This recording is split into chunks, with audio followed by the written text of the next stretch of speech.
This is Talk of the Devils, the athletic show dedicated to Manchester United. Coming up today, we preview United's first ever visit to Hill Dickinson Stadium to take on Everton on Monday as football resumes for the men's senior side. It never stopped for everyone else though, and it's been a successful week on the field with Tuesday's trip to Oxford in the FA Youth Cup bringing a win for United's youngsters. And as we've been teasing as well, we're going to check in on the women's side, who absolutely cruised through to the quarterfinals of the Champions League with a brilliant aggregate victory over Atletico Madrid. Megan Feringa will join us for that, the Athletic writer, a little bit later on. But Carl and Andy are here. Hello, how are we doing? Carl, you're back. It's good to have you back. Hello, yes. I, like more than one Manchester United football player, I use this little break to go on holiday. But I'm back. I'm refreshed. I'm ready to go. How are you? Yeah, we're all right. You didn't bump into Leny Yoro and Ayden Heaven training, or anyone else for that matter who got a bit of sunshine. You were in Iceland with Harry Maguire. That was a random one. Yeah, Harry Maguire didn't strike me as an Iceland gentleman, but yeah, I hope he enjoyed the Blue Lagoon. It's a lovely place.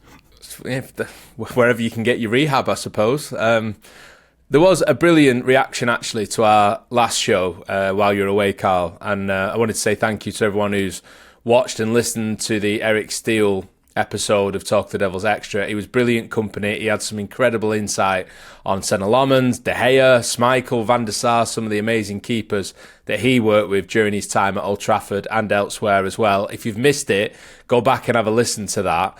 One of the main things we got asked, Andy, was about this quiz question that Eric posed while he was on the show.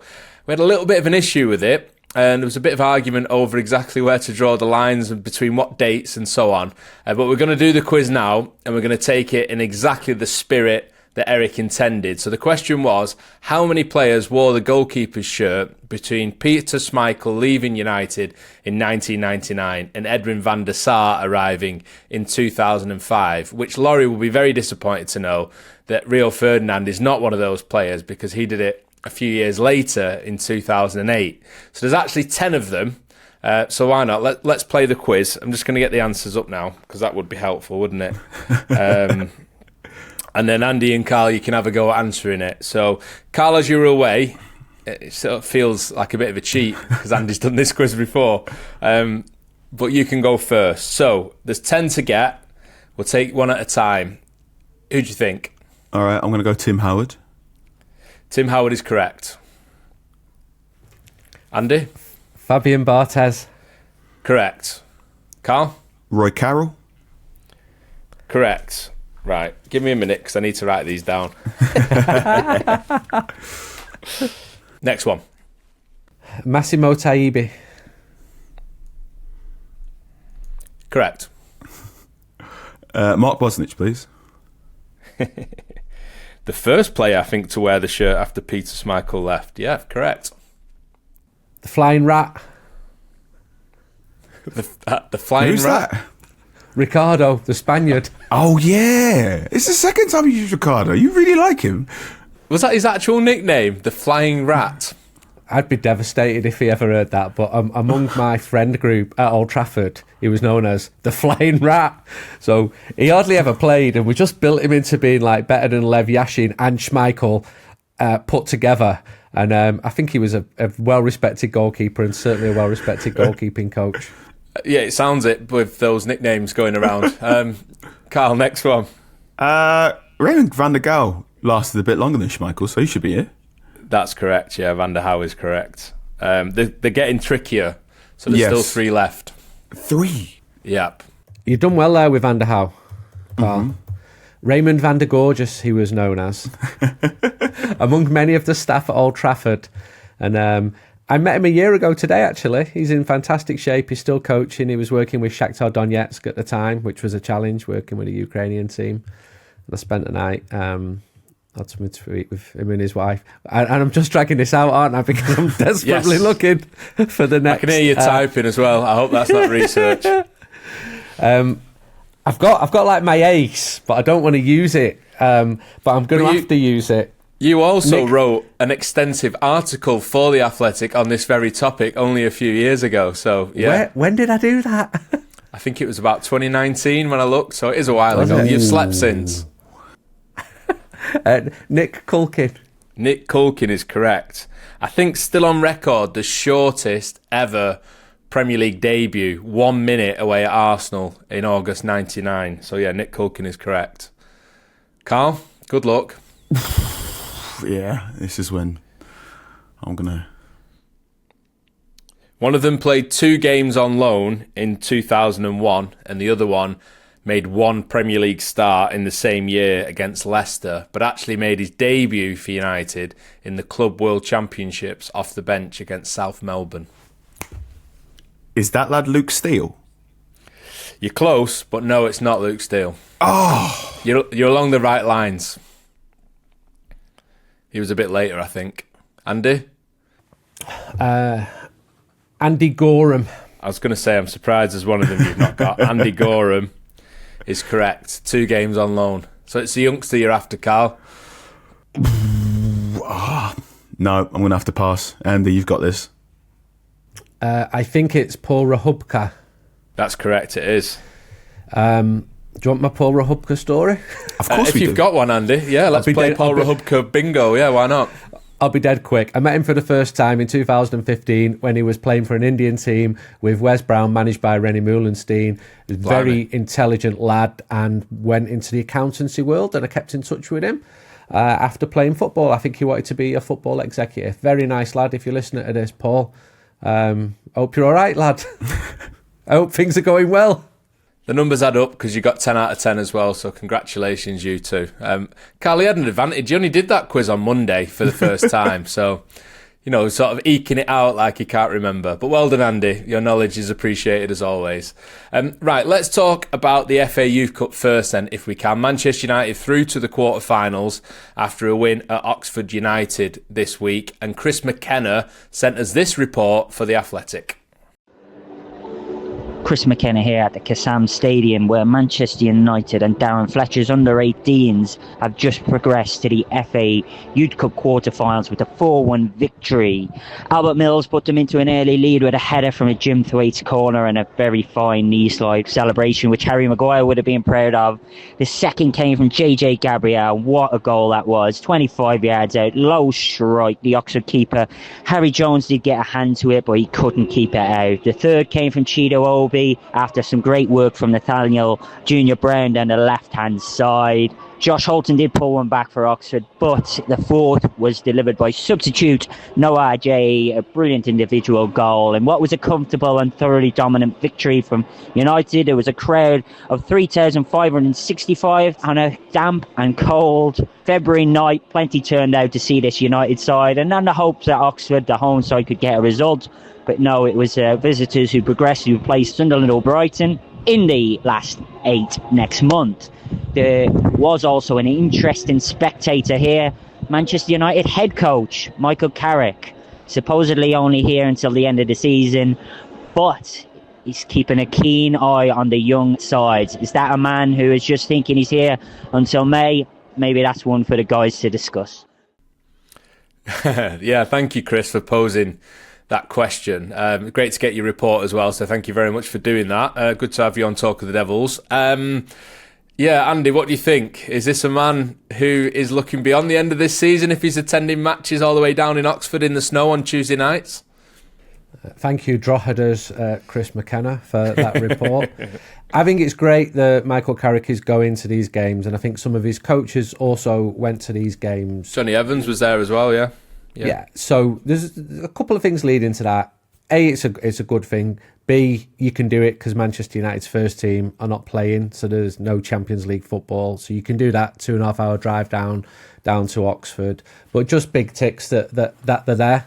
And we're going to talk about the women's game later on, that so many people were at the women's game as well this week. And if Michael Carrick is to be in a position long term, then it's obviously in his interest. There are players there. There's probably 1 or 2 players who are going to make the first team. The one that everyone talks about is JJ Gabriel. He's hugely exciting and played well from what I saw against Oxford United. So if you can win the Youth Cup this year, gives everyone a lift. I think you need it more this season, just like in 2022, really bad season. Yeah. Just give everyone a lift at the end of the season. You had that big 60,000 plus crowd against Forest in the final. And that's not to say there's a golden generation that comes through, but this season more than most, it would be really good to get a run and to possibly win it. But competition will be tough as well. But well done to all the lads who played in that game. Yeah, as Chris mentioned, it's Sunderland versus Brighton next week, I think it is, to see who faces Manchester United at Old Trafford in the quarterfinals, which will be a brilliant occasion to look forward to. And young lads stepping up and showing what they can do, Carl, is all about the FA Cup, isn't it? This Youth Cup provides the opportunity for these boys to shine, to become names that the fans are more and more aware of. Their abilities they're more and more aware of, and JJ Gabriel seems to be the one of this group that people have got a special eye on. He's catching the attention. I've seen the sentence, or the beginning of the sentence, so much this week. He's only 15, but yeah, it's difficult to keep a lid on the excitement with him at the minute. Yeah, it is difficult to keep a lid on him. He plays football in a very exciting way. I said last time we mentioned him that he's definitely, you can tell he idolised Neymar. You can tell he's tried to take on a couple of Neymar tricks and dribbling skills into his game. When he really opens his body up with the ball and he's getting those curling shots in, it's quite exciting. He is 15, and hopefully he can play a lot of youth football between now and 18, and then we can have another conversation about what he might offer for now. He's small. Even when you're watching these Youth Cup games, you can tell 2 or 3 of the other defenders, be it Oxford or previous opposition teams, have gone, look, I can't stop him legally, but I am going to put my elbow there. And how he deals with that will be interesting. How he deals with that, if the referee doesn't necessarily give him the benefit of doubt or the rub of the green, will be the next sort of challenge there. And there will be games where teams will go, all right, let's just make sure he doesn't get the ball. Let's make sure he can't get the ball on too strong a foot and see how he reacts. So plenty more challenges to come, but he's an exciting player. There are also other exciting players in this youth team. I keep calling him Jimmy Thwaites, but I know it's Jim. Jim Thwaites is a very exciting player. I quite like his set piece delivery. He can really ping a ball quite nicely. I think he's got a bright future ahead of him too. So there's some talent here, which is good. There should always be talent in the academy. And Andy's did that fantastic 2-part piece, I want to say 18 months ago now, it might be longer than that, where he talked to Nick Cox about the academy and all the changes that occurred in the academy. And I tip my hat to Nick Cox, he's no longer at Manchester United, but the work he and others helped put forward in the academy got the academy from a lower period, I want to say, in about 2017 to where it is now, where United's academy is once again among the best in England. So things are good, and long may it continue. I think with JJ, he's 15 years old and he's already one of the best players in the 18s, and he is still growing. I've spoke to a lot of people about him now. Hugely exciting prospect, but Carl's right to guard against the fact that he is still a child. But if he's playing in public arenas, you can get excited watching him. And I also think Carl's point about what the academy was to what it is, it's really pertinent, this. There's been a massive change at Manchester United's academy. Massive. And they're doing things very, very differently. Now, that's not to say that what was done under Nick Cox was right or wrong, and there's actually loads of good came out of that. And I spent a couple of days behind the scenes there in April 24. But the people in charge now think there is room for significant improvement. And they know their youth football. They know what they're looking for. And I wish them well. Be very interesting to see.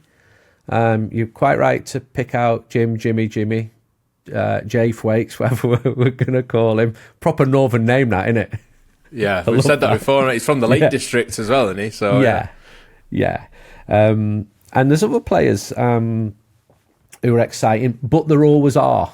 And I'm just a bit cautious of overhyping children, because statistically, most of them aren't going to make it. But yeah, good week for Manchester United's 18, for the coaches, and a good result at Oxford United. One thing I quite like, the knee slides. I'm glad McKenna brought it up, because what you tend to see is when they do score, one player goes for a knee slide and then they all start doing it in unison, and it feels as if they practice them, which is that sort of, I can't prove it. I bet they do. I bet they do.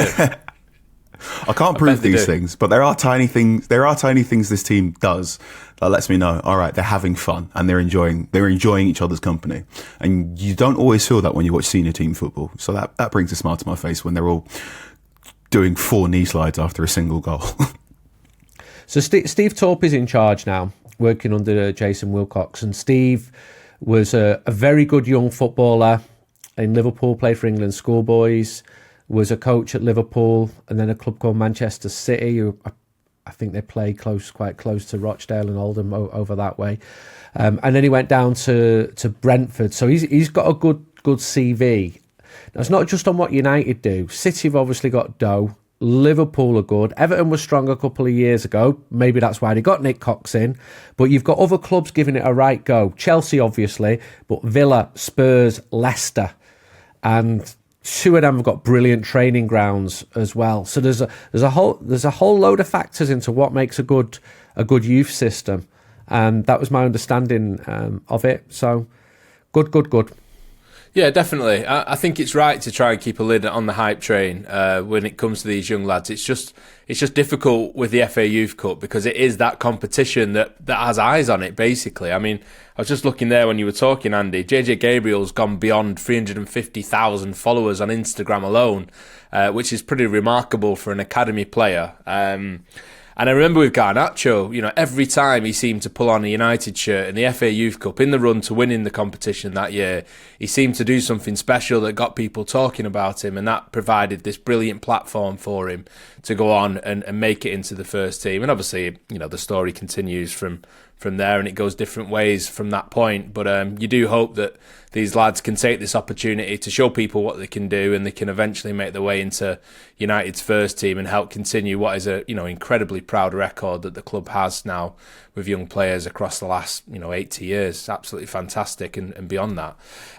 We had a few people get in touch actually who were at Oxford, so thank you. Will took his daughter Rosie on a 6th birthday, so hopefully Rosie enjoyed that. He met Tom Curtis, one of the academy coaches, and had a nice experience there, so that was good. And Patrick, who was also at the game, said fingers crossed for the quarter-final at Old Trafford. Hope the attendance is even more impressive than it was at Oxford. 3,500 were there.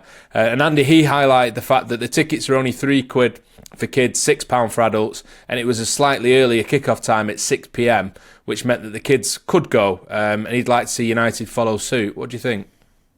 I'm always in favour of low ticket prices, and if there's an opportunity... the time of the kick-off as well, right? So it's earlier for the children. Yeah, I mean, it's not like Bournemouth at 10:30 on a Friday night, or whether it's going to be. Yeah. If you can give young fans an opportunity to see live football, live Manchester United football in the flesh, that gets a big thumbs up from me. In a world where so many youths are distracted by screen time, if they can feel the magic, they might not be able to get to Old Trafford. If they can get to Oxford, that's a good thing. If they can see these coaches, and I really like that interaction that a coach comes over and speaks to a fan, because you don't forget stuff like that. You never forget it. And ticket prices, to be fair, at the club, they were really good value when the women's team played PSG. Hopefully we'll get more of that. And hopefully we'll see decent pricing in for the Youth Cup as well. Fill the ground. It's just a buzz. It's a buzz for the players. It's a buzz for the fans. And the best example is that Forest final in 2022. Yeah, historic night, wasn't it? Brilliant. Fantastic podcast as well, if anyone had actually been able to listen to the first recording. But anyway, that brings back bad memories. Let's hope they can get to the final and we can do one again and not fail to record it. You mentioned Bournemouth, Andy. You've written this week about the club footing the bill for the coaches for fans down to the Vitality Stadium for the match that's on Friday night in a few weeks. I mean, that's a good initiative, and I'm sure well received by supporters as well. Yeah, I got wind of it a couple of weeks ago, and I know there's people inside the club really pushing for it. I wrote the piece in October saying that the fixture changes have gone too far. I don't think it's been fair. I don't think it's been good for Manchester United fans this season, with the number of games switched to Monday night, Friday night, and that includes Bournemouth fans coming up to Old Trafford, which meant they returned half their allocation. Manchester United won't be returning anything because they're a miles bigger club than Bournemouth, but I've got to remember to go easy on them these days because Brighton are the people who are getting it. It's a good thing. These are the coaches, not just the official coaches, the regular buses from Manchester. Oh, really? Yeah, really. Does the official club coaches? No, that my Right. understanding is the regular buses which go from Manchester will get free travel. So that would normally be about 50 quid. And it is a tangible action. It's all right, people moaning and saying this is not good enough. They're quite right to moan. But Omar Barada wrote to the Premier League and said, this is, he probably didn't say, this is a complete joke, mate, but it was a complete joke. And rather than just words, the fans who do go home and away and who do get one of the 1,300 tickets, and it's the smallest allocation in the smallest stadium, but they will benefit. And Premier League tickets are still only 30 quid. Don't never take that for granted. Fans work really hard to get those prices in there. It's really good value for money, at least when United win. So it's a good thing. It's going to cost tens of thousands of pounds. And I think if a lot of people book on the coaches, then they're there. Free travel there and back. You can't get back using public transport in. There's no way back. You either drive on a Friday, which is not going to be a barrel of laughs, or you get the coaches. So I would say it's a good gesture and well done to the people who worked hard behind the scenes and convinced the people who control the purse strings that this should happen.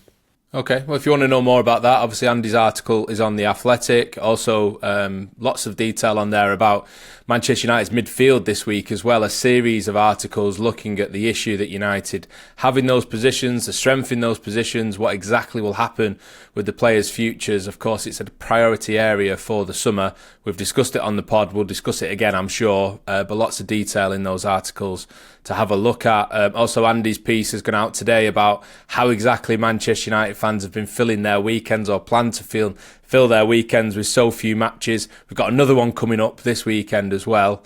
So go and have a look at that too. Obviously this week though, Carl, as well, you've been away. We talked at length on Monday about Jim Ratcliffe's comments on immigration and the effect that it has on Manchester United. If anyone missed that conversation, I think it's an important one to have a look at. No matter your political view, we tried to apply exactly how we felt it would impact Manchester United. A lot of people missed your opinion on this, Carl, and obviously now you're back. Is there anything that you'd want to say about what Ratcliffe had to say?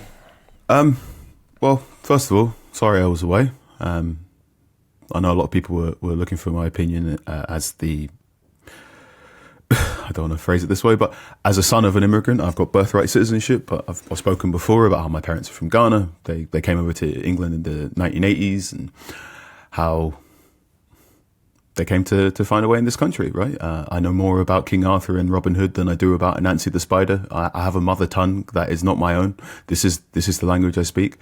And I know some people would say, oh, well, Carl, we're not talking about immigration like you.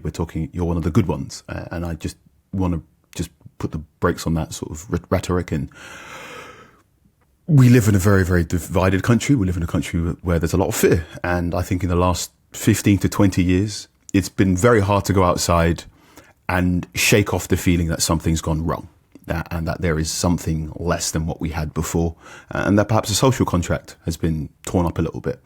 And for Sir Jim Ratcliffe and other people, they believe that in order to fix things, that has to be addressed by talking about immigration and believing immigration needs to be stopped or curbed or limited. And I think that is wrong. I think what Sir Jim Ratcliffe said was wrong, not just in terms of the numbers, but also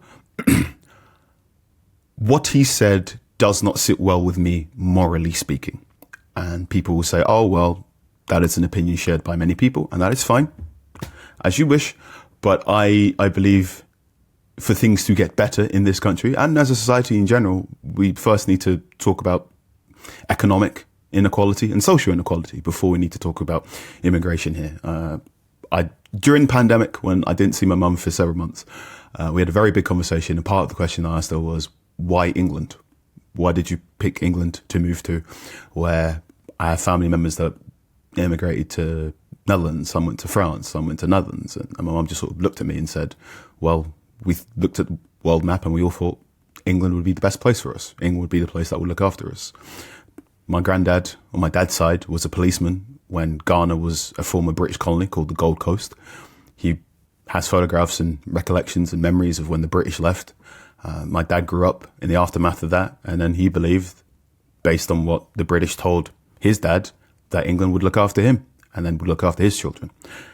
So the lessons and the morals I've been passed on was you go to England and you try and make things better than how you found it. And that's something I do in my professional life and my personal life. But this is not a politics podcast, it's a football podcast. So I'm going to try and make things better than how I found it. So let's get back to talking about Manchester United for now. Thank you, Carl. Cheers, Carl.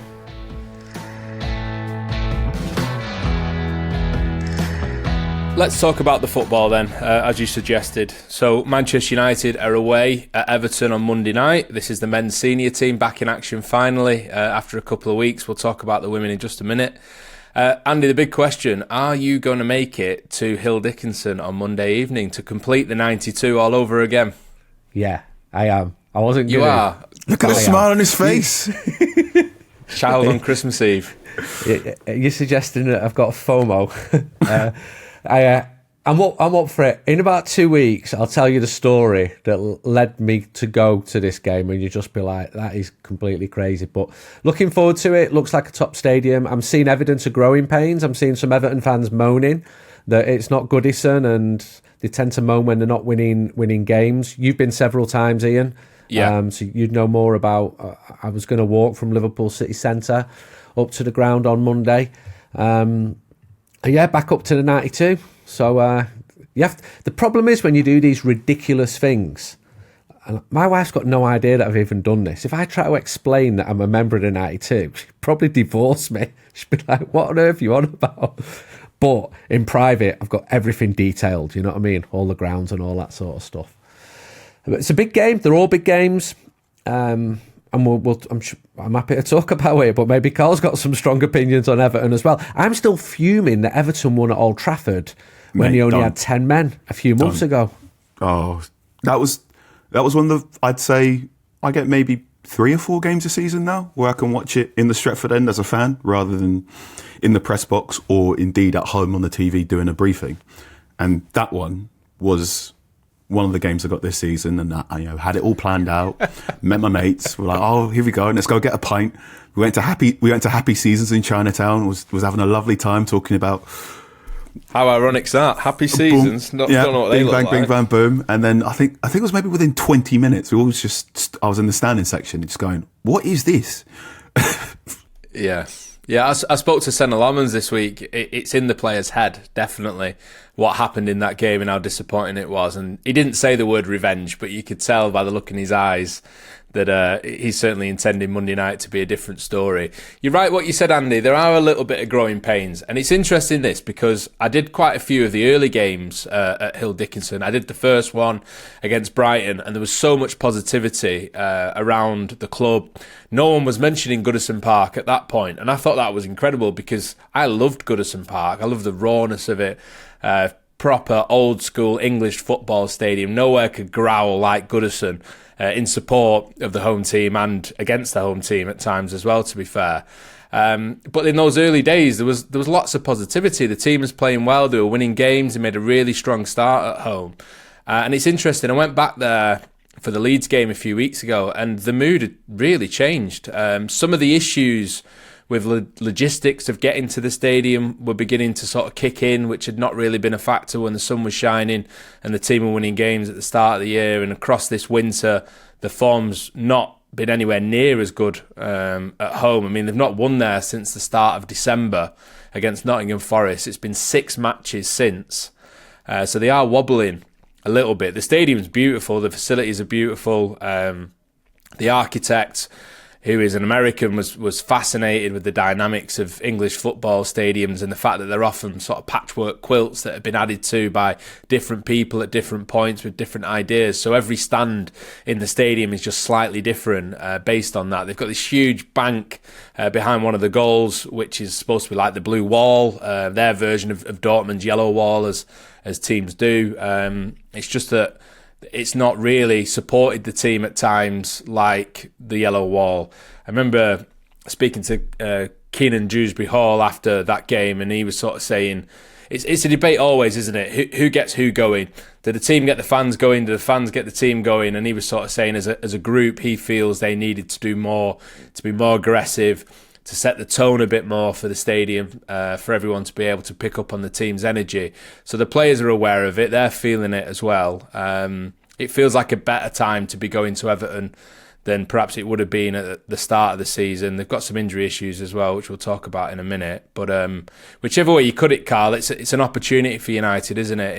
It's the type of match that is going to have everyone's eyes on it again because it's Monday night and no one else is playing and they need to turn up. And it needs to be better than West Ham, which we've not forgotten despite it being nearly 2 weeks ago.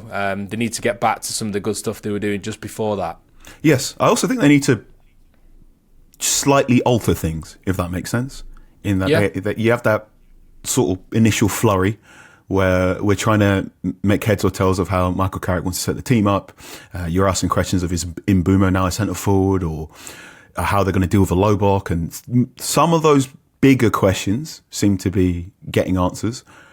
And then there are certain questions now that they've been complicated due to injury, due to absences. The Patrick Dorgu not being back until April means the left-hand side lacks a little bit of width and thrust now. So I'll be really interested to see, and I'm hoping that they've taken some of the learnings from the West Ham game and gone, right, we can't play the exact same way anymore. We're going to need to tweak things, zhuzh things up. I'm very interested to see if Šeško starts on Monday. I would like him to, but... Can you explain why? I think if you're going to play a David Moyes team, David Moyes teams, stodgy, maybe two players at most tend to have a degree of creative freedom, but they try and be quite solid. There have been some really interesting quotes from West Ham players talking about some of the lessons Moyes taught them, which is, and one of them that always sticks in my memory was Mikel Antonio said Moyes told him to not shoot from outside the box. And also one of the big lessons was if it's 2-0 down, just apply the handbrake. Don't get wallied 4 or 5-0. So Moyes sets these teams up to be stubborn, hard to break down. And I think Šeško's ability to run in behind defences and also to be a little bit more authoritative against centre-backs, pin back to centre-backs. When you've got centre-backs like Tarkowski, Keane, Gareth Braithwaite. I've said Braithwaite right? You always pull me up on this. Close. You always pull me up on this. I'll get there one day. Good job we didn't sign him for 70 million 2 years ago, whenever it was. Always cracks me up that bid was made at like 4 p.m. on a Friday.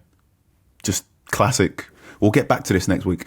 But anyway, I think Šeško being a more aggressive focal point who can run in behind a defence that sometimes can lack a bit of pace might be useful. But well, you mentioned as well about lacking pace. They've actually struggled from crosses this season, Everton, surprisingly, because like the players you mentioned, you'd associate them with being dominant in the air. Tarkowski, O'Brien, who's actually banned for the match because he was sent off against Bournemouth in the last Premier League game. Michael Keane, Branthwaite, all of them really are strong in the air. But there's only West Ham in the Premier League who've conceded more goals from crosses this season. They conceded 2 against Bournemouth in the last game in that home defeat. So that's another area, Andy, where maybe Šeško can have a little nibble. Yeah, I'm with the momentum for Šeško starting. I think his goal ratio is really impressive now. Everton's is not. Everton at home, they're the 14th best in the league at home. They're far better away, including that win at Old Trafford, which I'm not going to mention anymore. And you're talking about David Moyes saying don't shoot outside the box. It looks like he's saying don't shoot because they hardly score any goals at home. You know, in Chicago pre-season, I met Moyes for a brew, and he predicted what had happened with the stadium. He basically said, and I'm paraphrasing him here, I'm really worried about what it's going to be like moving home. And he expressed the virtues of Goodison, and he'd just been to the World Club Championship, and he was raving about how good the support from the South American teams was. And he was saying, I'd love to see a lot more of that, not just at Everton, but in the Premier League as well. So he was absolutely onto something. But another thing, it's considerably bigger than Goodison. It's 53 against 39,000. You've got a load of people who weren't going to football a year ago who are now going. And you can see them struggling to fill it for some matches. I got sent this recently. That's a new Everton fanzine, and I'm just showing it, not to plug it because it's not even on sale against United.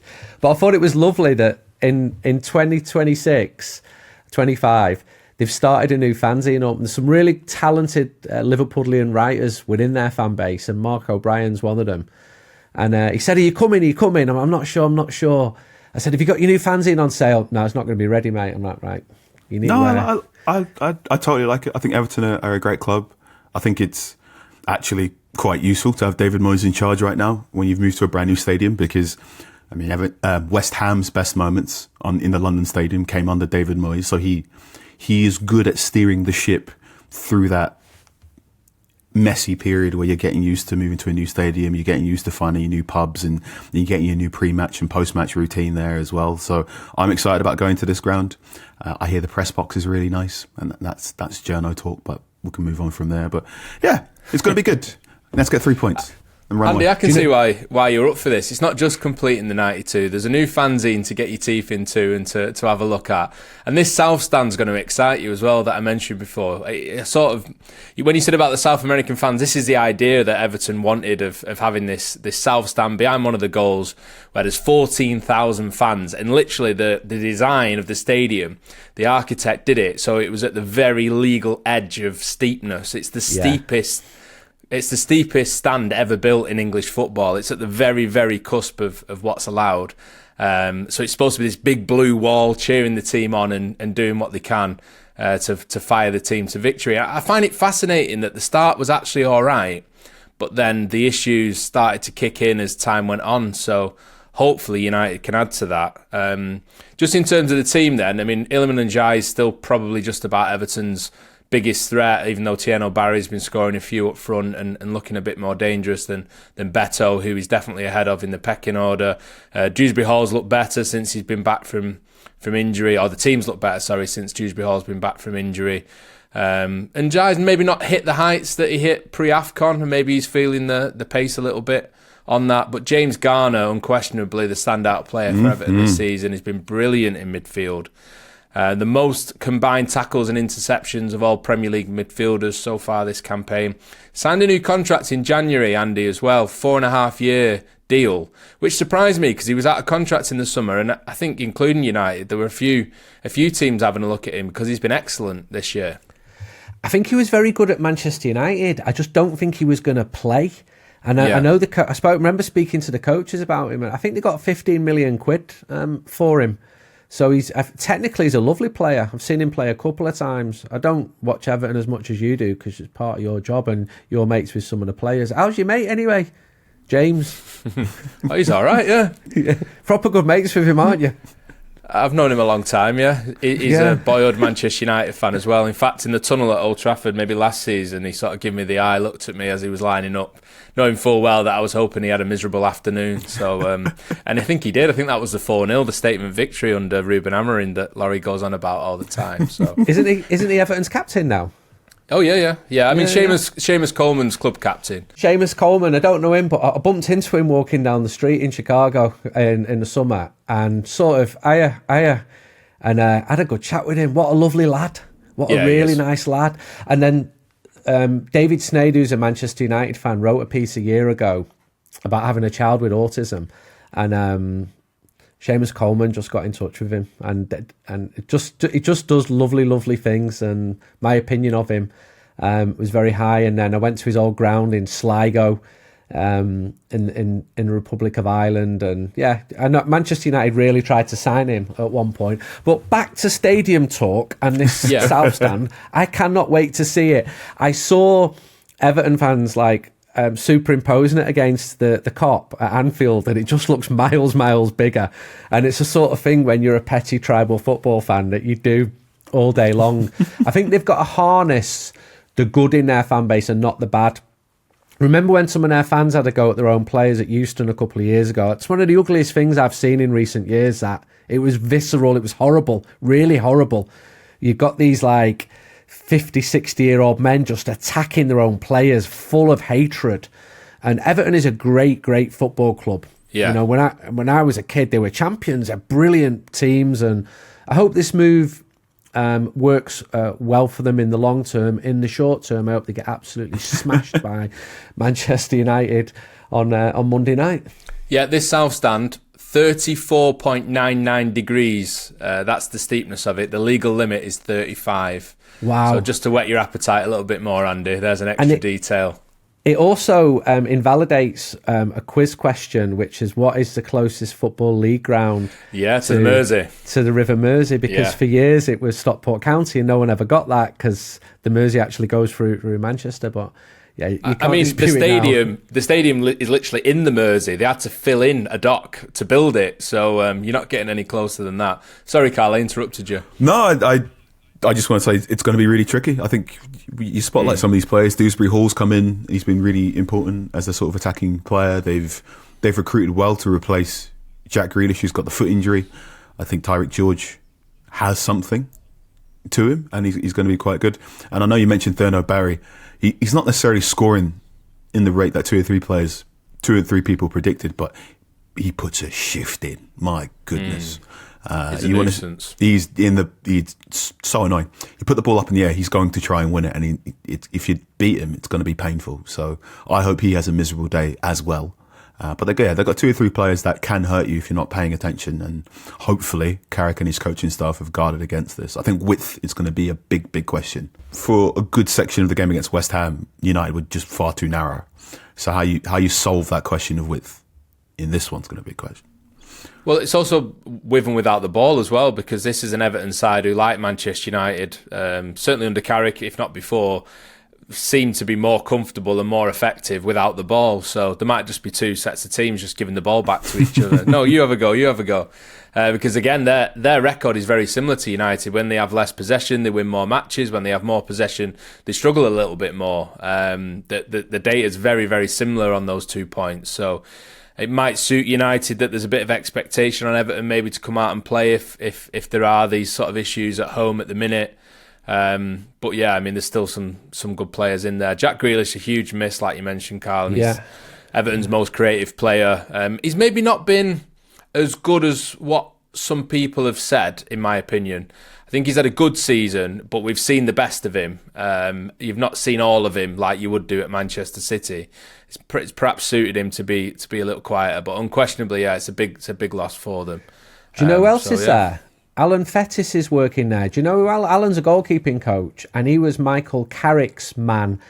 Carrick took him to Middlesbrough, and Alan lives in Manchester. Alan, if you're listening to this, do not give inside information into how Michael Carrick works as a football manager to your new employers at Everton Football Club. I know you're not working directly with the first team. If you do that, then you're getting a ticking off next time you see me. Okay, thank you. Good night.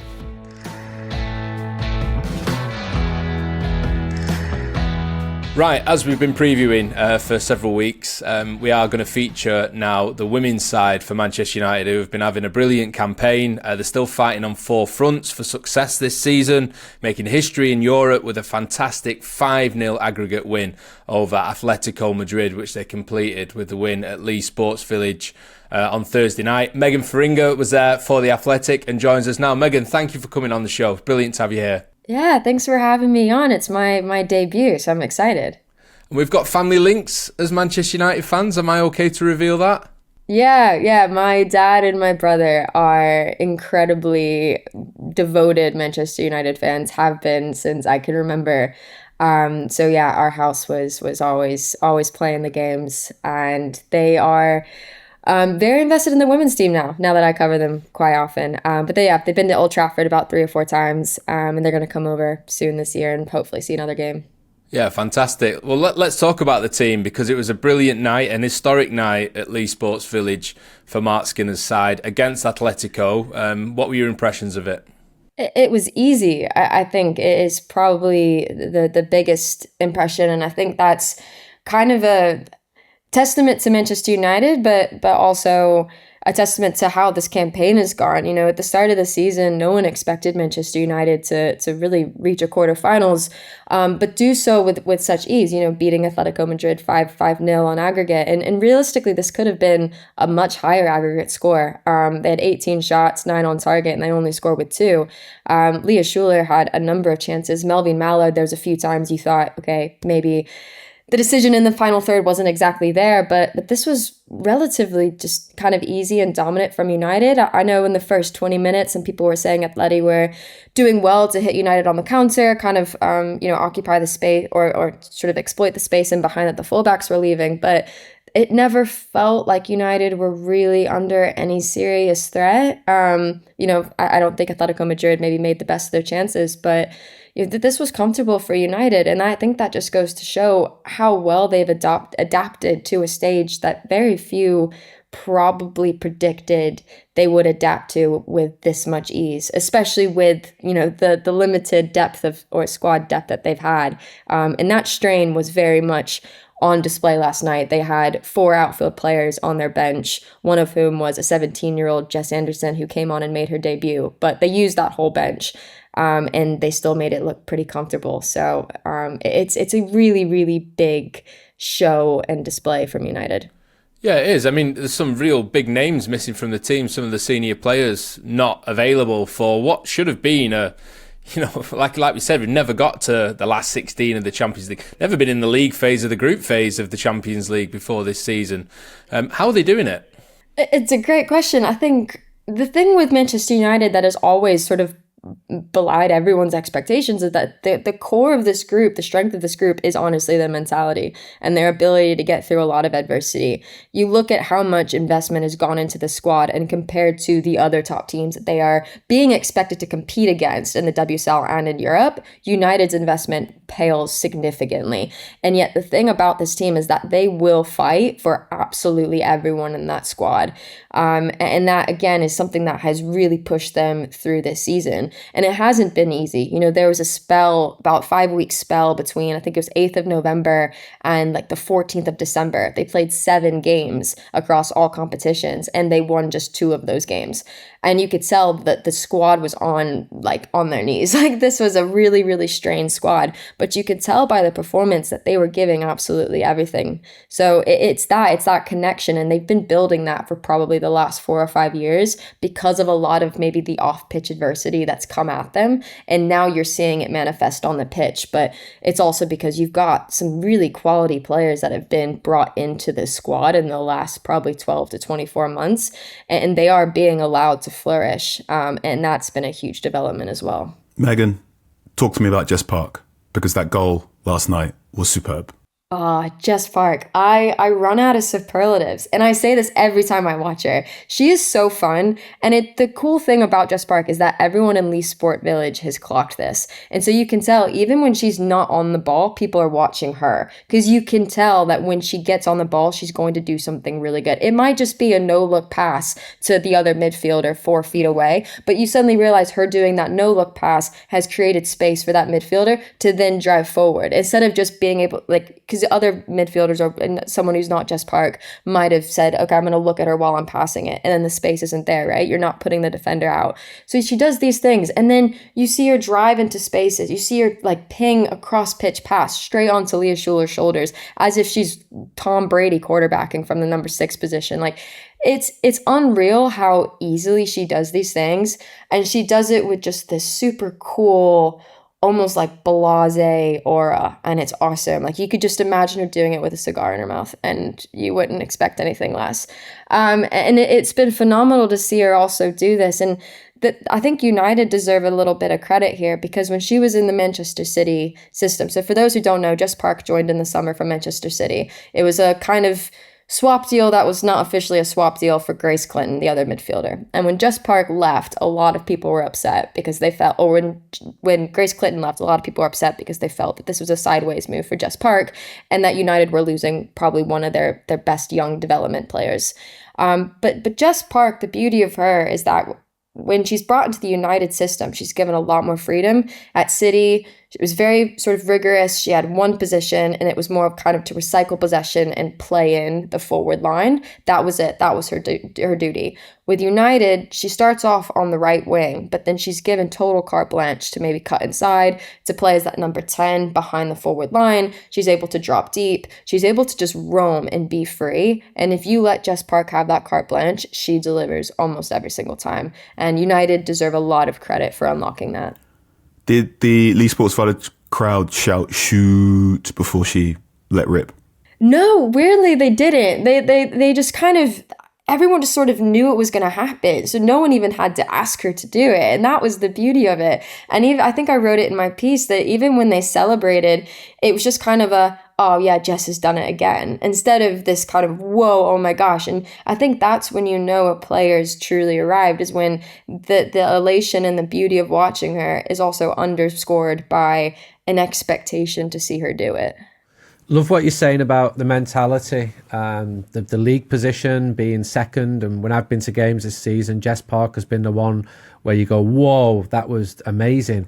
But I'm still surprised that aggregate victory over Atletico was surprisingly big. Bayern Munich is in the quarterfinals. Bayern are clearly at the top of the league in Germany. Barca play Madrid. You've got Arsenal and Chelsea in the quarters. Are we seeing the rise of the English women's game now, like we're seeing in a dominance in the men's Champions League? And how do you think United can go on against Bayern? Yeah, so I think when you look at the sort of the league of England, I'd say that on a competitive balance, the top 3 and top 4 are going to be better than your top 3 and top 4 in Germany and France and in Spain. And that's what you're now seeing manifest in Europe. I still think that United doing as well as they have in their debut campaign in Europe should not be sort of dismissed due to this. But yeah, I think on a competitive balance, England is stronger than any of these other leagues, and it's starting to show. But Bayern Munich is going to be an absolutely huge test. That is a very, very good squad. They didn't have to go through the playoffs in order to reach the quarterfinals. There's a lot of talent, but there's also a lot of experience in that squad, and they're going to be hungry to try to kind of reinstate themselves amongst Europe's elite. So United are going to have a big test. I think one of the biggest tests is going to come in the first leg, because there's a very good chance that Hinata Miyazawa will not be there. She's going to be at the Asia Cup with Japan, and I think the final of the Asia Cup is 3 days before the first leg against Bayern Munich. So there's a very good chance that if Japan make the final, which they should, Hini won't be there, which is a huge loss for United, because anyone who's watched Manchester United this season will know how important she has been to that midfield. And yeah, I think for United, if they have that first leg against Bayern Munich and don't really find a way to kind of plug that Miyazawa gap, I think that's going to be their biggest challenge. That's something to keep an eye on, definitely. I mean, it's going to be an extremely busy period for the team once again. That obviously brings a concern with the spell that they had in November that you mentioned before. There's the Manchester derby against the runaway WSL leaders City. Maybe by then United might be a little bit closer to them, perhaps. Let's see how the results go. But you've got this series of games against Chelsea as well now that's going to have a huge impact on Manchester United's season. First at the weekend in the FA Cup 5th round. They've also got their first ever League Cup final against Chelsea at Ashton Gate, and they face them in the WSL towards the end of the season as well, which could have a huge say in where Manchester United finish too. So this dynamic's going to be fascinating between these two sides over the next month or two. Yeah, it's going to be quite heavy for United to have to face it, because Chelsea have always been kind of the pinnacle, if you will, of squad depth, and it's what every squad wants to end up being. And granted, they've had their own injuries this season. I think you could field a starting 11 with all of Chelsea's injured players. But Manchester United have never truly found a way to bridge that gap to Chelsea. I'm thinking about the FA Cup final last season, where Chelsea not only flexed their might on the pitch, but at one point you've got Sonia Bombasta bringing on players who altogether had more caps than like half of United's squad combined. So it's that kind of gap that United are still trying to close. And I think if United can pull off results, 1 this weekend, but 2 in the League Cup final, that is a huge statement from United to say we are closing this gap. And we're also doing it again without the same sort of scale of investment that Chelsea have put into their squad. Chelsea have broken the international transfer record twice in the last 24 months. And, United only very recently broke their club transfer record, and it was probably maybe a little over a quarter of what of Chelsea spent on Alyssa Thompson. So these are still kind of the dynamics at play here. Is it actually the final day against Chelsea? Is that right? Yep, and I think this is the second day in a row, or second season in in 3 seasons that United have had to play Chelsea on the final day. I'm thinking of the time that Chelsea, it was Emma Hayes' last season at Chelsea, and they lifted the title after defeating, I think it was 6-0 in the end. Yeah. It wasn't a pretty sight. So again, like, the track record against Chelsea has not been great, but they've got 3 attempts right now to make it work this season. So it's in United's hands. They just have to dig deep and find a way. I saw that the Champions League final is in Oslo. Now, if Manchester United could, and I'm getting completely carried away now, Megan, but Manchester United have got huge support in Norway. So I'm just trying to bridge the gap between overcoming an extremely difficult Bayern Munich game. What I'd say to people is go and support this team. They're overachieving. Jess Park and others, they play some brilliant football. I went to the Arsenal game to start the season. They were European champions. United played well. Went to the PSG game. It was a good night at Old Trafford. And I was a little bit disappointed with the attendance. It wasn't a good night. But make up for that. If they're going to play these games, the bigger games at Old Trafford, the ticket prices were really reasonable against PSG. Get down and support them. That first leg is at Old Trafford against Bayern Munich. It's going to be incredibly difficult. They are completely overachieving this season, which is what Megan is saying. We've not really mentioned Marc Skinner that much, Megan. I mean, what sort of a job is he actually doing? Because there has been times where we've spoken about on the podcast before that the United support not been fully behind him, maybe, but the moment now that he's helping the team to deliver, it feels like his popularity is on the rise again. Yeah, I think Marc Skinner is always going to be a divisive figure because there's always been questions of, he's doing a really good job, but could United do a better job with someone else? And there's been a lot of questions about why certain members of staff have left from the back room. Someone like Lawrence Shamai, who's left United and gone to go work for Tottenham Hotspur under another former United assistant manager, Martin Ho. And so there's been questions of whether or not, could another manager get more out of the squad? Is there maybe a tactical inflexibility or something that's not really clicking? But at the end of the day, you do have to give Skinner a bit of flowers and say he's done a really good job, especially with the limited investment that he's had. He's managed to set them up in a way that's been really smart against teams like Arsenal, negating them in a way that a lot of WSL teams, including Chelsea, have not managed to do. Also Manchester City very recently. So he's got a lot of things that are good. I think one of the things that United need to really focus on with Marc Skinner is making sure that they're bringing in staff that don't totally agree with him, that still challenge him and say, hey, how don't we do this? And that's not just a United problem. That's a problem across any team. Like any good coaching staff or any good club will make sure there is that person who's challenging him. So I just think when you do lose backroom staff, make sure you're replacing them with people who are not just going to be yes men. But I do think Marc Skinner sometimes probably gets maybe an unfair scale of criticism compared to other places, but it's because at the end of the day, you are head coach of Manchester United, and no matter how recently your team has come into the WSL or what debut campaign it is in Europe, you are still going to be held to a standard that is of Manchester United quality, maybe not of something lesser than that. Okay, well, we'll see what Marc Skinner, the coaching staff and the team have got in store for Bayern Munich, for Chelsea, for all the other exciting occasions that they've got ahead in the next few weeks. But Megan, it's been brilliant to have you on.